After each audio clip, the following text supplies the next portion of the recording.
Creo que va a comenzar a construirse una narrativa de que va a haber un fraude en el 2024. Y lo peor es que esa narrativa se va a construir desde el propio poder.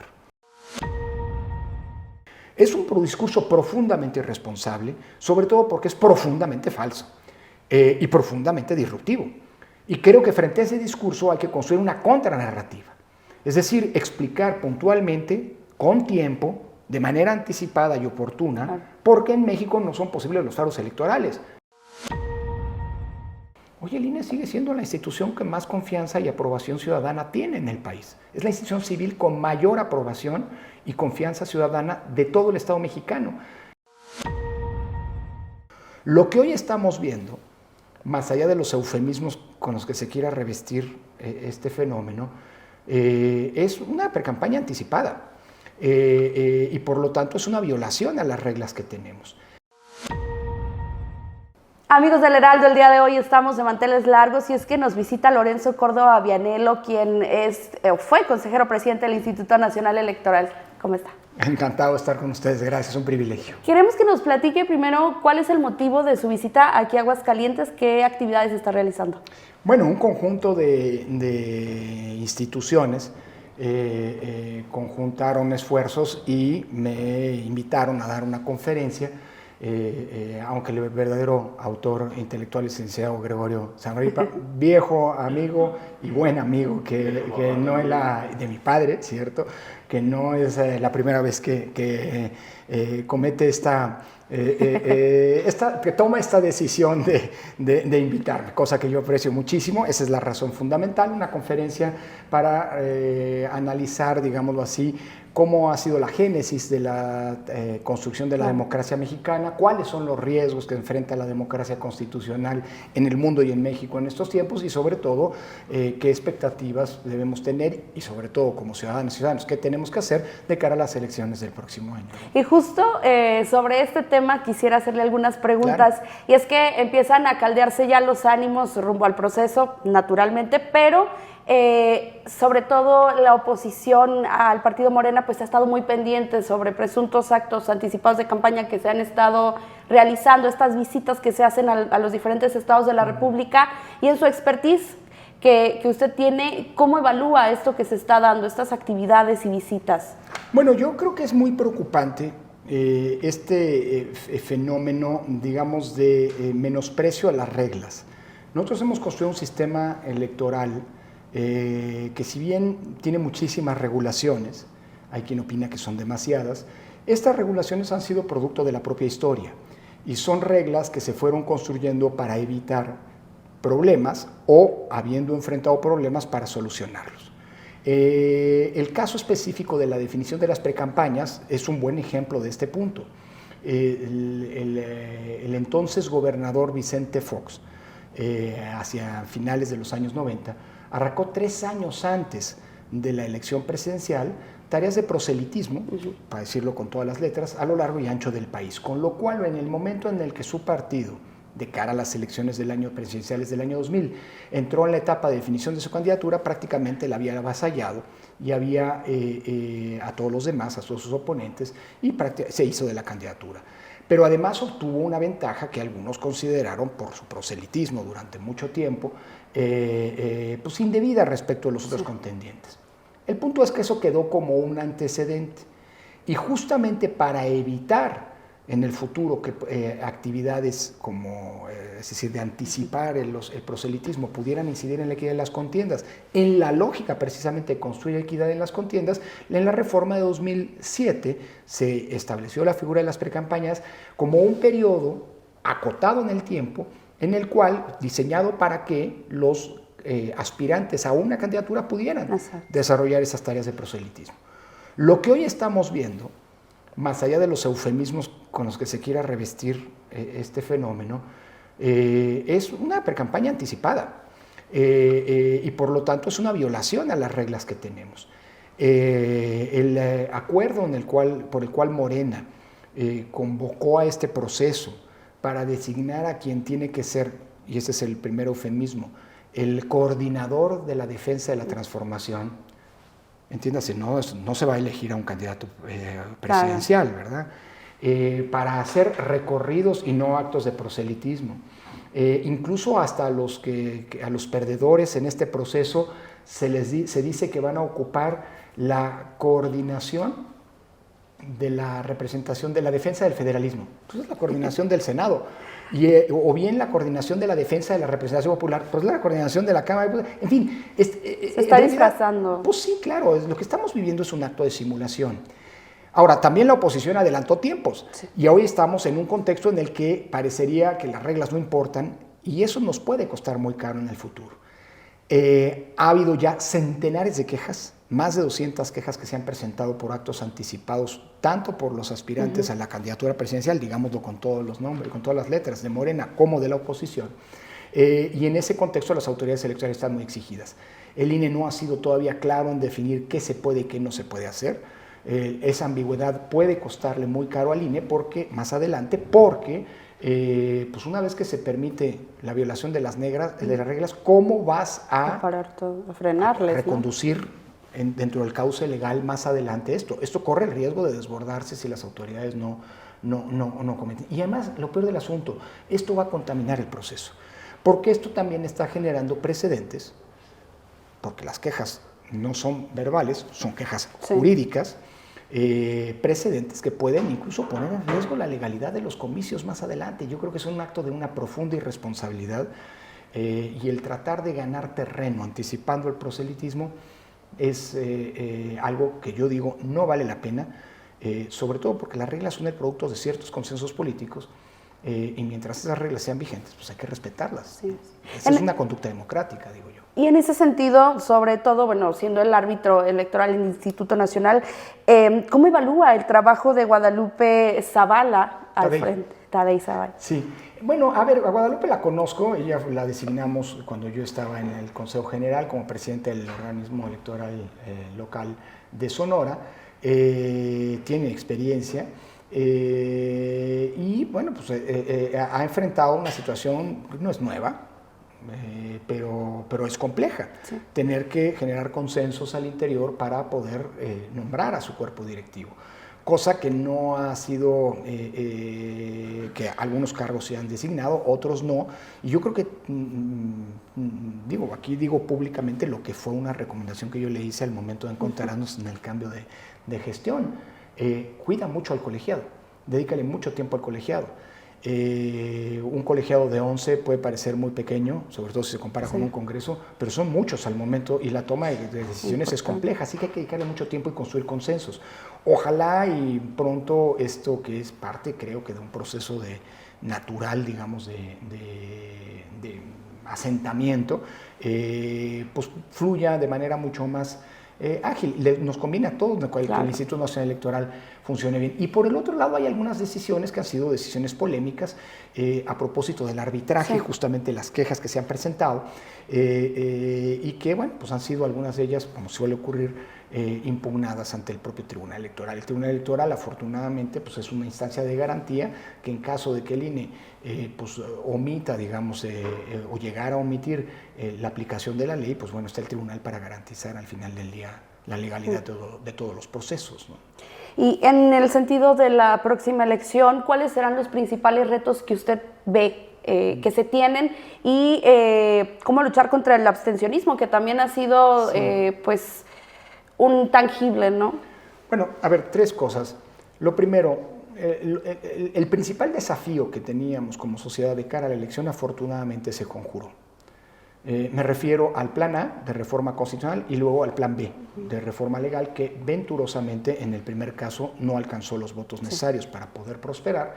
Eso sí habría sido, creo yo, una catástrofe, porque habría sido dinamitar el sistema electoral como lo conocemos y adentrarnos a terrenos completamente desconocidos, de cara además a una elección que va a ser la más compleja de la historia y la más grande, tanto por el número de electores como por el número de cargos que van a estar en disputa, la elección del 24. Y más adelante el plan B, pues no pasó el test de constitucionalidad. Parece que privilegiar la lealtad sobre la capacidad a veces tiene sus costos, y cuando esa capacidad no da para seguir las reglas del proceso legislativo, pasa lo que pasó. Claro. La Corte echó abajo una reforma atrabiliaria que ni siquiera se discutió y ni se conoció por quienes la votaron. Y eso es el principal desafío que afortunadamente se conjuró. Es decir, vamos a la elección del 24 con un INE que tiene el mismo empaque constitucional e institucional que ha tenido en los últimos 10 años, casi 10 años, y que nos ha garantizado el periodo más largo de estabilidad política y gobernabilidad democrática en la historia. Ahora, desafíos, los hay. En primer lugar, el tamaño de la propia elección. Por eso era importantísimo que el INE estuviera al 100% de sus capacidades institucionales para poder enfrentar una elección que va a ser la más grande en un contexto muy complicado, en donde la presencia de la criminalidad organizada es un hecho, en donde hay una gran conflictividad social, además de una gran conflictividad política producto de la polarización que antes mencionabas. En segundo lugar, yo creo que el otro desafío es justamente el generar un contexto de exigencia para que las autoridades electorales, INE y Tribunal Electoral y los órganos de los estados estén a la altura del reto. Tercer gran desafío, el proceso de renovación. Se habla poco, pero vale la pena poner el foco sobre el punto, de 2 magistraturas de la Sala Superior que tendrá que ocurrir en noviembre próximo, cuando terminen su encargo 2 de los 7 magistrados. En ese mismo periodo, además, se van a tomar las definiciones presupuestales. Y creo que es muy importante que se evite y que haya un aprendizaje autocrítico del grave error que tuvo la actual mayoría en el Congreso y que va a ser la misma que va a tomar esta decisión de cara a la elección del próximo año. Entonces, una irresponsabilidad como esa, repetida en este año, de cara al año 24, puede poner en riesgo la elección. Se puede provocar que la elección no se lleve a cabo y provocar una crisis política de dimensiones inimaginables. Imagínate que no se instalen las casi 170,000 casillas que tendrá que instalar el INE el próximo año. Alguien se va a quedar sin votar y eso va a generar graves problemas de legitimidad y de gobernabilidad democrática. Un cuarto problema tiene que ver justamente con el arbitraje electoral frente a esta vocación de menospreciar o abierta y cínicamente de violar las leyes.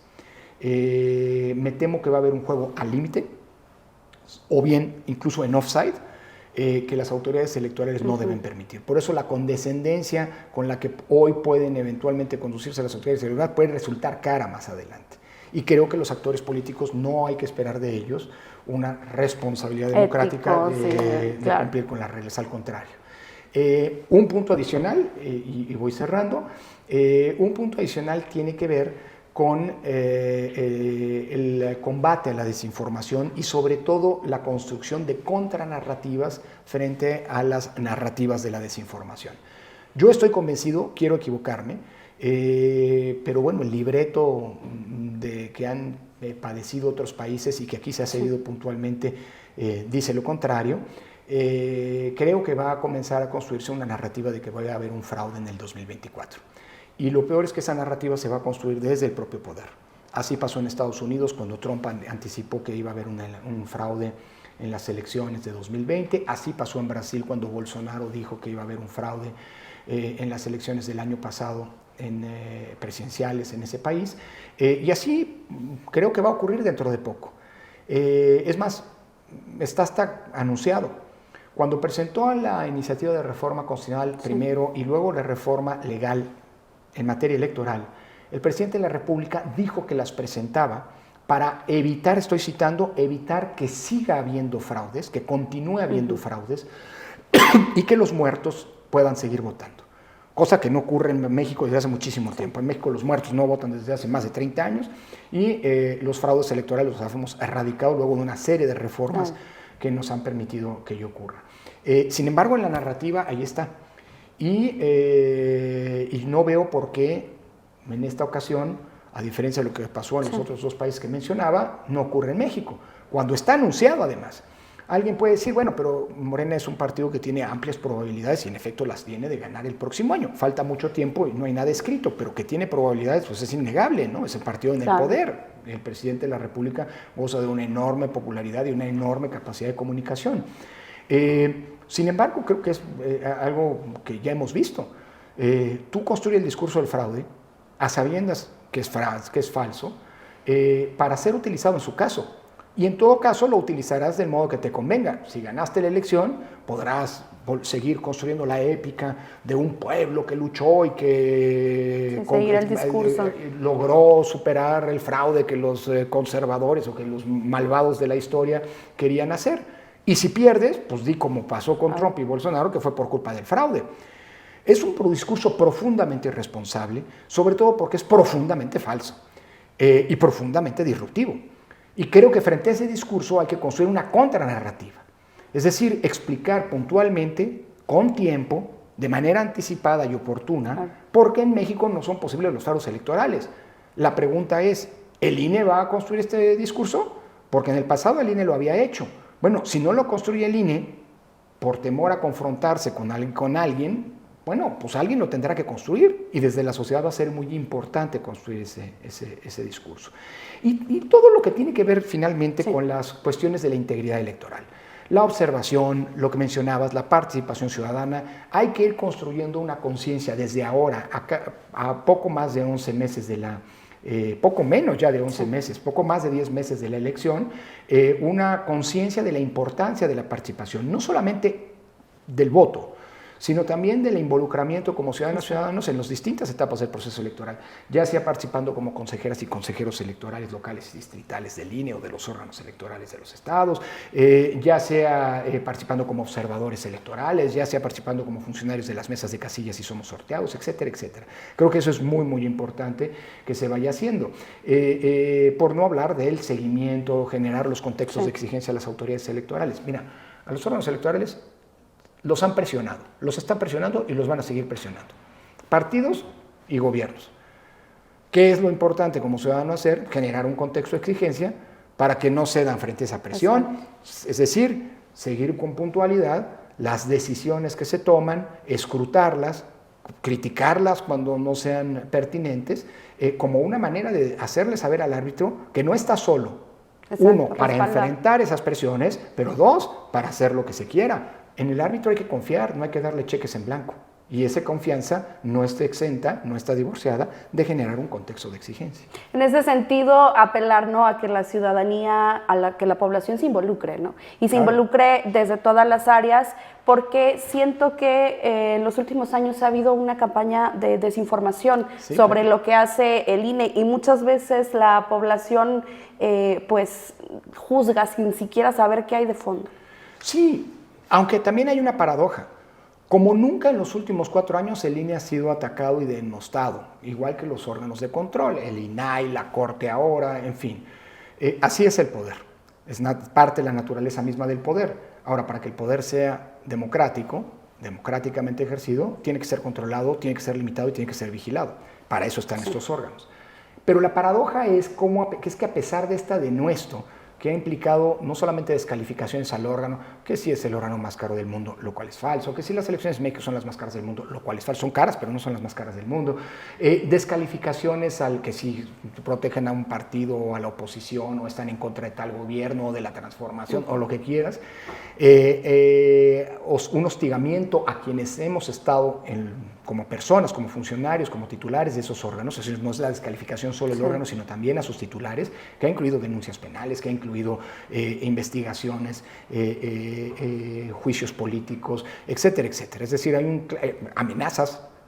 A mí me amenazaron con ir a visitarme a mi casa una turba violenta porque protestaban porque el INE aplicó la ley a un candidato que violó las normas de fiscalización. En fin, es decir, eso, el hostigamiento presupuestal que ya mencionábamos, el amago de reformas.